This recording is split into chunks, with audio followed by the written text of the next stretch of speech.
Hello everyone, today a premise on the 12th century cultural revival in Italy, based fundamentally on what we have already seen on the development of the communal phenomenon of universities. We made several videos about this. There's a medieval Italy playlist dedicated to, well, you can find the stuff. Not only about the communes of the center north. This happened also in the south, in the Norman kingdom. The 12th century, as you know, is being considered historically since the definition of Charles Haskin, properly this moment of cultural rebirth, of also almost a humanism fundamental. This is true because in the arts, even in the crafts, of course, and in science and literature development, this took, an evident form. Italy was protagonist of this revival, mostly from the juridical point of view, right? Not just the artistical or the technological, where it was definitely very advanced, but we've seen often on the relevance of the Bolognese school. The other day we were talking about this in the video about the Holy Roman Empire, and therefore it's important to contextualize a bit the era here, but properly to understand the causes of this inclination, the preconditions, so that also the further consequences in the 13th and 14th century and even later on would be more understandable. And today we talk specifically about school, because we have covered university as such, but as in other videos we have seen how fundamentally Italy had the highest levels of literacy in Western Europe, corresponded to the highest per capita wealth in the world at the time, also the highest demic density and level of urbanization. So this definitely, together with other cultural dynamics, explains this important phenomenon, as you will see, of the spread of essentially of lay education, which by certain standards is exceptional in Europe. For medieval standards in general, lay education would improve further, as you know, also in the rest of Europe. But here, there is a higher concentration, properly pioneers, the levels also of educational organization. Think about the same universities, after all, that in this are not, especially from the origins, kind of distinguished from the pre-existing schools, as here we don't talk about schools for kids, not only talking about some more constructed form of education. And it's important to study the Italian reality because it is definitely it basically debunks the myth of the Middle Ages as a moment where people were fundamentally literate. They didn't know anything. There was an interesting rate of literacy properly in the countryside, right? That was differently from other countries, always and unavoidably connected to city government.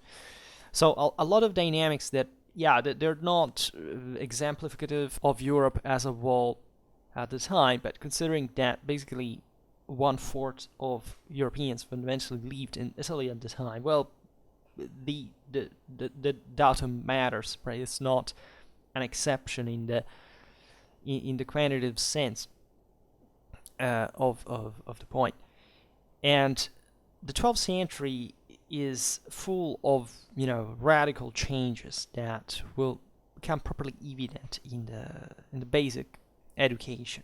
And as we have seen, there are two major ones. The rise of universities that we have seen, chiefly in France, in Italy, but also in other countries that also, as we've seen, kind of specialize into different things.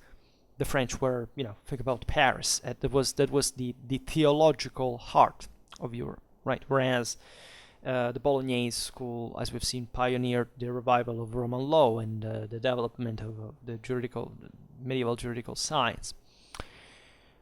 And there was also a great level of internationality in all this. We made videos explaining how, but maybe we ended doing it at some point, but we made several back in the day relatively properly to the mobility of intellectuals at this time. Right, another myth to debunk is that in medieval times people didn't travel. The majority wouldn't, but those who did sometimes did astonishing things in terms for the sake of education, right? Because they could because that was expandable. This thing was needed practically, right? They weren't doing it for for the end of itself, right? Later on, the Middle Ages will somewhat sclerotize certain models of authority that will remain, in fact, unchallenged because of the same authority criterion in a sense. This is instead an open time where people were literally creating another world, not out of scratch, but let's say given the contingencies almost, right? And these centers were definitely the heart of this process. The other phenomenon that is deeply connected, as we've seen here, is the development of the commune, right? That is the political institution of self-government that took place in the cities of central northern Italy, and were previously governed by representatives of statal power feudal type, chiefly the bishops, counts, right, since Ottonian times that had, even previously actually, because there was just a formal sanction of their power fundamentally, but that already shows by this, by this standard, how much the city was already the center of power in Italy, and since very early, since the early Middle Ages, right, as cities had never quite died there so much that the Ottonians, when they come there, they say, okay, we need essentially to control the city as the heart of the peninsula, and the bishops that were already central as authorities in the cities were simply provided with the comital investiture. That is to say, they got comital rights. That is what, north of the Alps would have been owned by essentially a great landlord, right? Bishops were, right, but they lived in the cities. In places like France, like Germany, they were mostly a rural reality with castles, etc. And cities were important, especially in fact in post-Roman Europe, where this had maintained. Also, as we've seen recently, we made that video on the history of Cologne itself.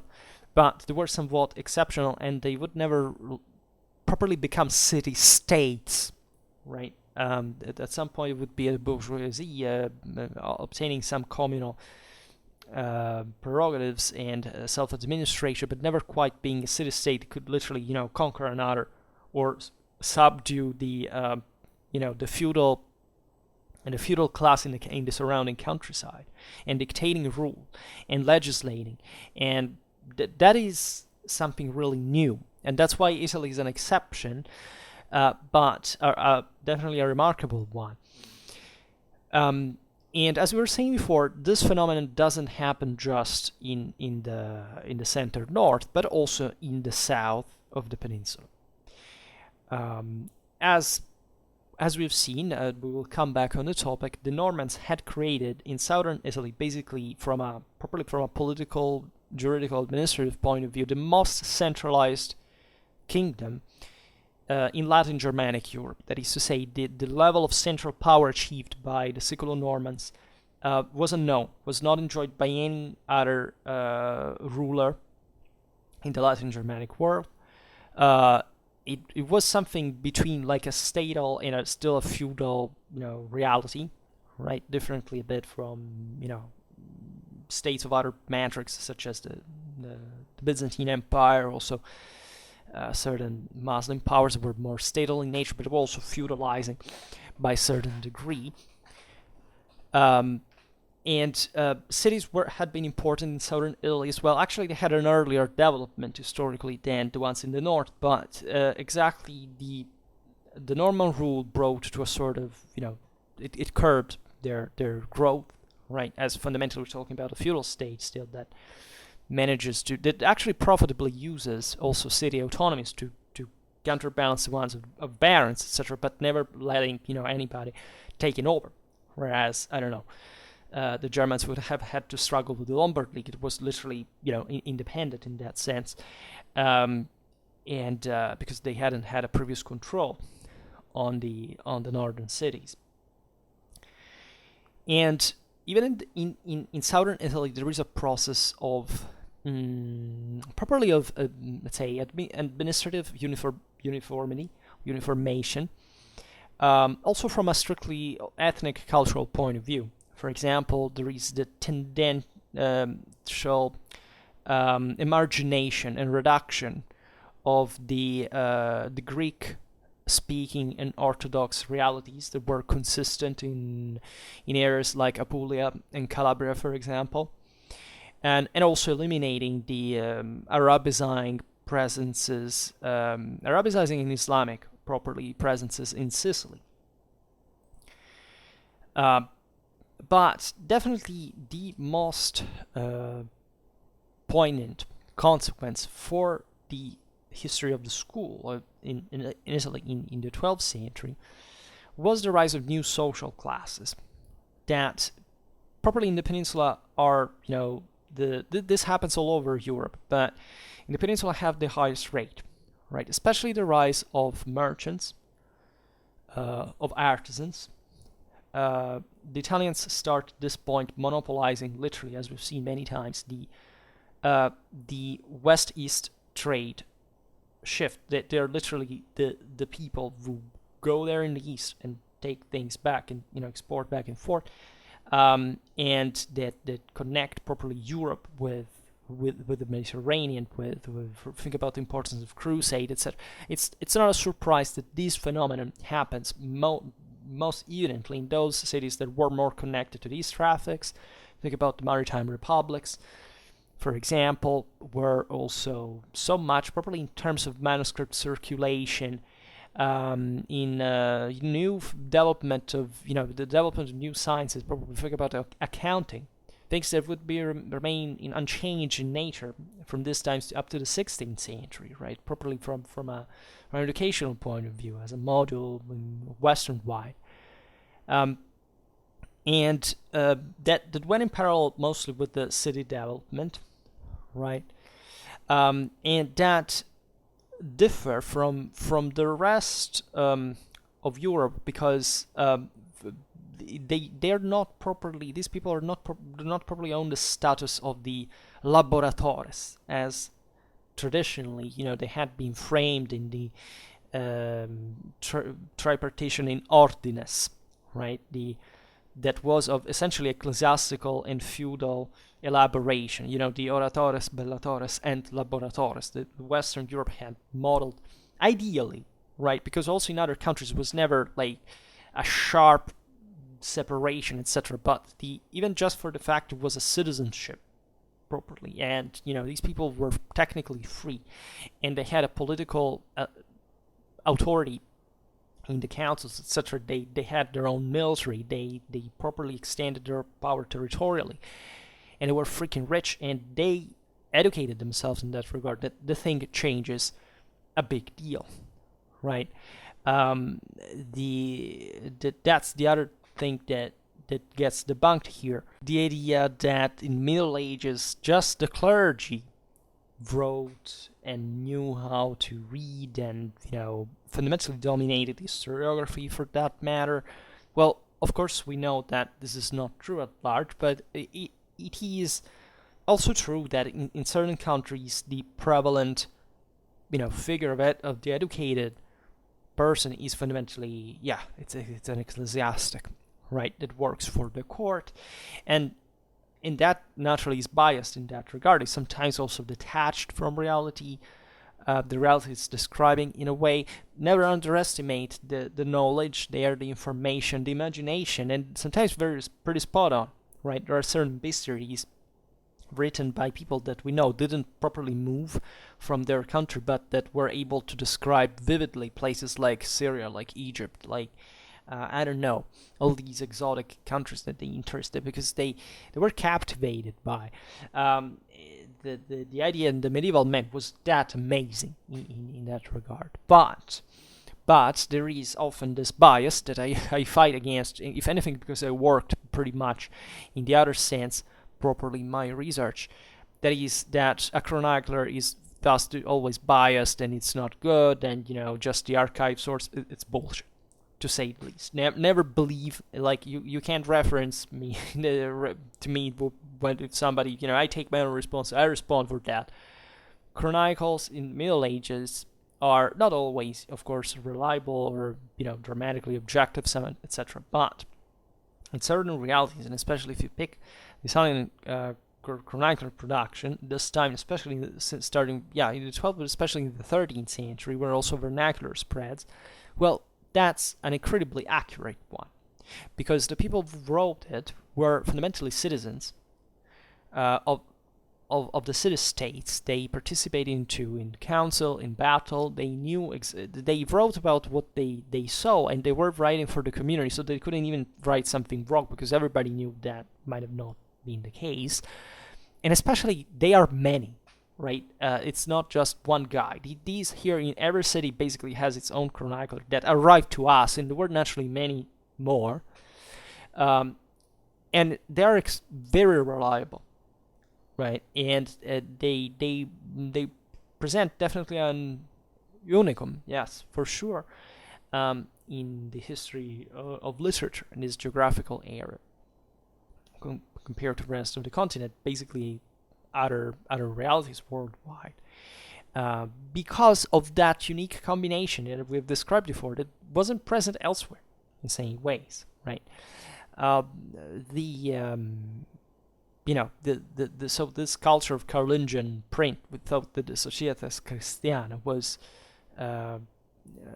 based on a culture that would be indispensably connected to the clergy, that had to orare, to pray. Then to the bellatores, to the warriors, was indispensable instead military practice, while to the laboratores of fatigue, right, proper labor force, the manual operosity and essentially tolerance, supportation of this. Well, here it's not quite the case, right? For example, the knights in Italy are very entrepreneurial in character. This is actually true for most of Europe, really, in the sense that the same feudal age was marked by a rise, of which also the cities benefited, that fundamentally mirrored a seigneurial investment on the new activities. Well, in Italy, these guys had fundamentally urbanized, right? And they were the ones that during the 12th century were still at the head, actually, of the government. So they were the elite, and they made politics, war, and trade all together. So also in here, they were slightly, they weren't exactly the same thing as in other countries. By vocation, the Italian militia, for example, was very, very open, notoriously. You didn't even have technically to be a nobleman. It was democratic. It was based on wealth, right? If you were rich enough to afford military equipment and training, well, you were in. At this time, the class was still pretty open, right? Because the system was expanding, and it still managed fundamentally to control the rise of the middle classes. At some point in the 13th century, it would have been not possible. Already by the end of the 12th, especially with the wars against the Barbarossa, the infantry of the commoners was starting to be ever more politically aggressive, and would come to essentially first parallel knightly power, then to overthrow it, albeit not really in a tactical sense, because still the people would have their own knights at the same time. As we've seen, that wasn't a discriminant. But surely that example itself makes you understand that we are very far from seeing the common people just as a passive mass of peasant workers. Of course, the majority of people would be, like in the countryside, considered that more or less these cities had as many people in it than in the countryside, at least that at the full in the 13th century of the communal civilization would happen fundamentally like that. And it's remarkable if you think about that, because it tells you also properly how much wealth was present in the city, because all these people living in the city were essentially former peasants, or people coming from the countryside that had better opportunities there for how much wealth had been concentrated. And there is all a history behind that. At some point we'll have to go in detail with it, but it's not banal at all. So in the new social climate, let's say of the 12th century, as a consequence, to the merchant and the artisan became indispensable the acquisition of a basic education, so knowing how to read, how to write, how to count, that had undoubtedly the same technical characteristics of the traditional clergy education, right? But it was animated by fundamentally, let's say, different premises and essentially practical and non-liturgical aims. So essentially a different one, properly in topic, in theme. And at the same time, also the newborn commune had need to base its own administrative and legislative organization on the use of writing, and thus on literate individuals. And since, in this sense, they couldn't count, and they didn't want to count, we'll explain in a while, on a cultured personnel, but also completely extraneous to its jurisdiction, such as the ecclesiastical one was, it rather required notions of law, of accounting, that normally the clergy didn't have. It was something that had been developing in another dimension.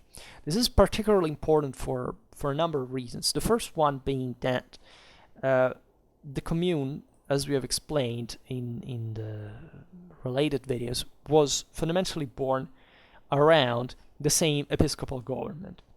That is to say, the commune had emerged from a council that was an emanation of episcopal administration, because the same clergy at that point, the same bishops, needed equally people who were skilled properly in lay education, things like law, accounting, etc.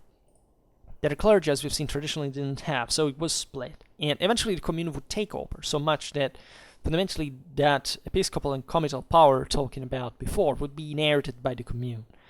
That literally stripped it from the bishop in many cases at least, and claimed jurisdiction as a commune on their own behalf. So in theory, doing something completely never been seen in Europe, but that ideally was still going by, we're doing it within the wake of the pre-existing public jurisdiction of the empire. And therefore, such process brought also the same communes to emarginate ever more the ecclesiastical government from the city. That is to say, they didn't need priests to make their city work. They needed, as we have seen, lawyers, merchants, people who knew how to invest, mostly in this enormous growth that by pre-industrial standards is objectively unprecedented, right? It's really impressive, and that was aimed at very material objects. That is to say, as we've seen, properly consolidating the territorial power.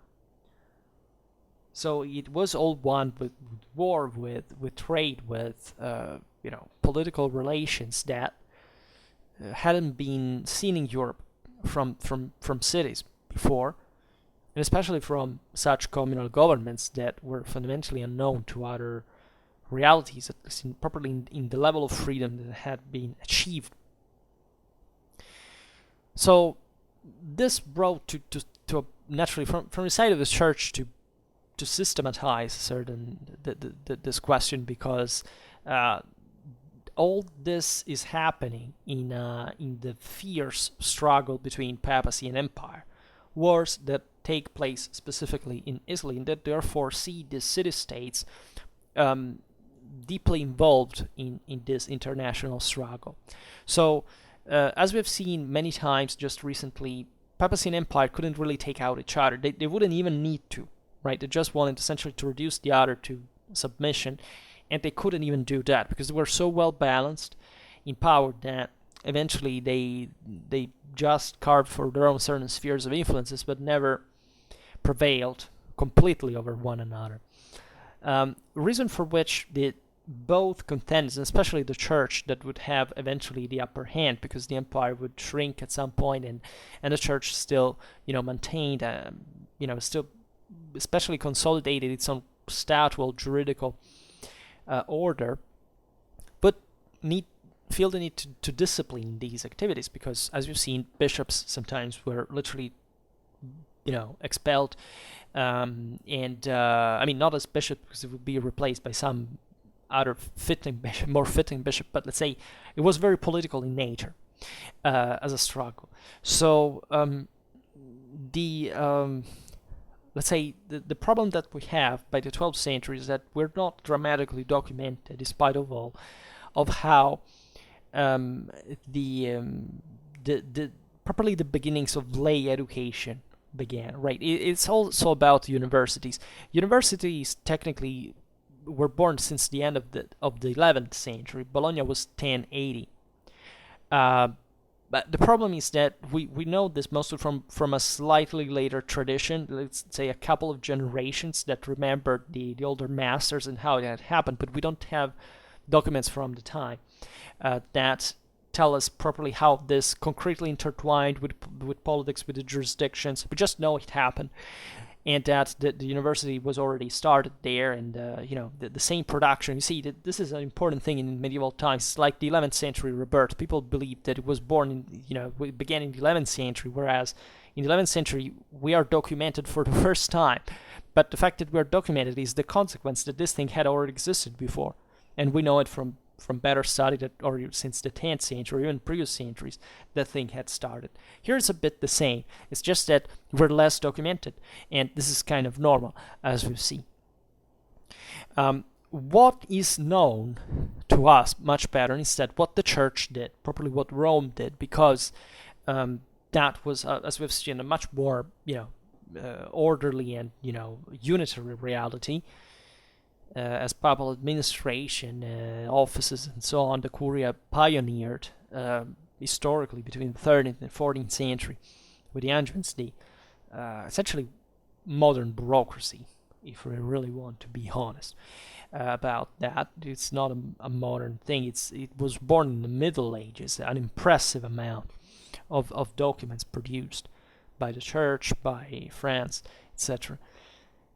That were connected, in fact, at this point, and the main concern of the papacy is to understand is not to lose the monopoly on culture, on education, and that's the main reason, right, for which the laymen had favored the formation of private lay schools was the fact that the episcopal ones, for not even let alone the monastic ones, for example, hadn't admitted historically students that were not eventually going to be in the ecclesiastical career, right? And for them, it was just we educate them because eventually they will have to become clergy themselves.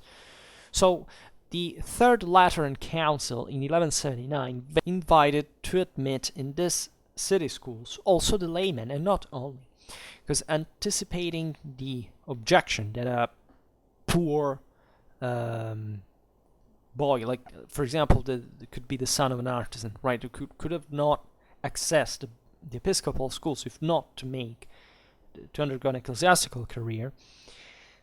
The Lateran Council established that the bishops had to welcome in the cathedral schools also those students devoid of means, right?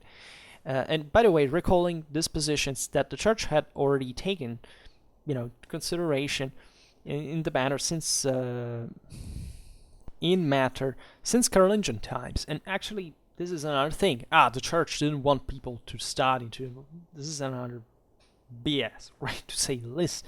I think any person who has like the ABC of ecclesiastical history ingrained knows that it's completely the other way around, and that especially in early medieval times, it was literally everybody, especially the most gifted, could be, admitted to the basics of Christian, properly of literacy, right? Through Christian education. It was the only one existing, by the way. Literally, and